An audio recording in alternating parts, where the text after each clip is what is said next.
Sebagai remaja putri, kita pasti ingin selalu sehat, cantik, dan cerdas. Seperti kelima remaja putri ini, sehat, cantik, dan cerdas tanpa anemia. Yuk kita temukan caranya di sini. Pertama, kita perlu tahu dulu anemia itu apa sih? Anemia adalah suatu kondisi tubuh di mana kadar hemoglobin di dalam darah lebih rendah dari normal. Gejala yang umum dirasakan dikenal dengan sebutan 5L. Selain 5L, kita mungkin akan merasa pusing, berkunang-kunang, gampang mengantuk, dan sulit konsentrasi. Terkadang orang menganggap anemia itu sama dengan tekanan darah rendah. Padahal itu adalah dua hal yang berbeda loh. Anemia berhubungan dengan kadar Hb yang kurang di dalam darah. Sedangkan tekanan darah rendah berhubungan dengan kerja jantung yang kurang kuat memompa darah ke seluruh tubuh. Perbedaan lainnya, kalau anemia diketahui melalui pemeriksaan darah, tekanan darah rendah diketahui dengan pemeriksaan menggunakan alat ukur yang dipasang di lengan. Kalian ingin tahu nggak apa sih yang terjadi di dalam tubuh kalau kita mengalami anemia? Bila kita anemia, sel-sel tubuh tidak mendapat cukup oksigen. Mengapa? Karena di dalam sel darah merah, Hb lah yang berfungsi mengikat dan mengedarkan oksigen ke seluruh tubuh. Jadi, bila kadar Hb kurang, jumlah oksigen yang dibawa sel darah merah ke seluruh tubuh juga tidak cukup. Makanya, badan terasa lemah dan sulit konsentrasi. Sebaliknya, bila kita tidak anemia, sel tubuh kita mendapat cukup oksigen karena sel darah merah kita mengandung Hb yang cukup. Kalian mungkin bertanya lagi, kenapa ya kita harus peduli tentang anemia? Pertama, karena anemia mengakibatkan banyak hal, seperti menurunnya kemampuan belajar, terganggunya kegiatan sehari-hari karena badan terasa lemas, daya tahan tubuh menurun, dan setelah menikah nanti, anemia meningkatkan risiko mengalami masalah saat hamil dan melahirkan. Selain itu, ternyata 1 dari 4 remaja putri di Indonesia mengalami anemia. Banyak ya? Anemia disebabkan oleh 3 faktor. Pertama, kurangnya asupan terutama protein, asam folat, vitamin B12, dan zat besi. Kedua, pendarahan misalnya menstruasi dan kecacingan. Dan ketiga, faktor genetik seperti penyakit talasemia.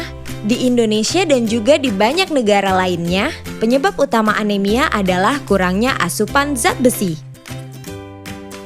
Menurut kalian, apakah remaja putri berisiko tinggi mengalami anemia? Ya, kalian benar. Remaja putri berisiko mengalami anemia karena 3 hal berikut.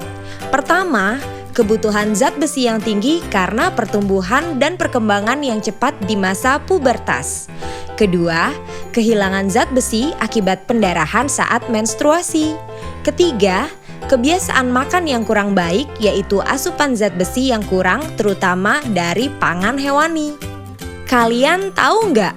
Saat kita sudah merasakan gejala anemia, itu artinya anemia yang kita alami sudah parah. Kekurangan zat besi di tahap awal seringkali tidak menimbulkan gejala yang bisa kita rasakan. Padahal fungsi tubuh sudah terganggu. Jadi jangan tunggu sampai muncul gejala ya. Mencegah anemia.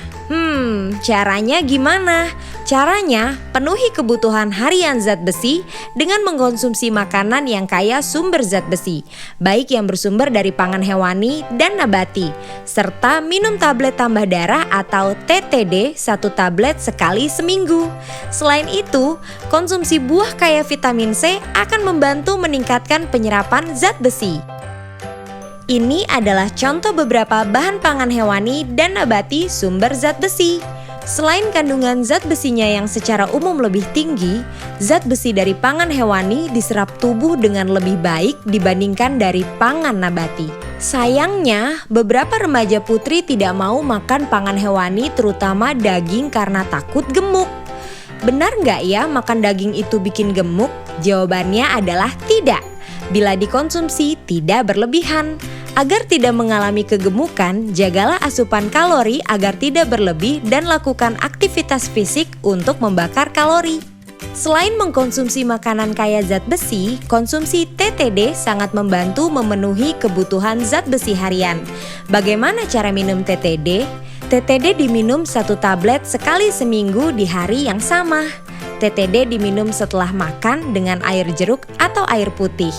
Jangan minum TTD dengan teh, susu, atau kopi, karena dapat mengurangi penyerapan zat besi yang ada di TTD.